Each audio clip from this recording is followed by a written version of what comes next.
So, syempre pa isa pa, yung mas malakas at mas masaya. Happy birthday to you.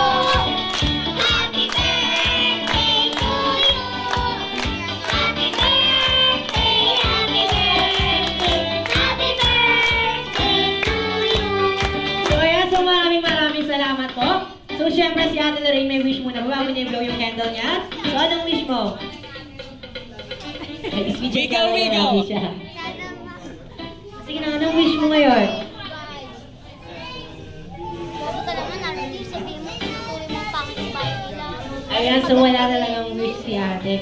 So meron daw siyang wish, pero sa kanya na lang ngayon. So si Mami, ano mo nang wish niya para kay Lorraine? Lumaki siya ng mas lalong sweet, mas mabait, tapos pag-aaral niya. Yan lang. So palakpakan naman po natin si Mami para sa kanyang birthday wish. And siyempre, pagbilang ko ng 3, i-blow na natin yung candle. So 3, 2, 1, blow! Ayan, sa malakas na happy birthday Lorraine! 1, 2, 3, go! Ayan, so maraming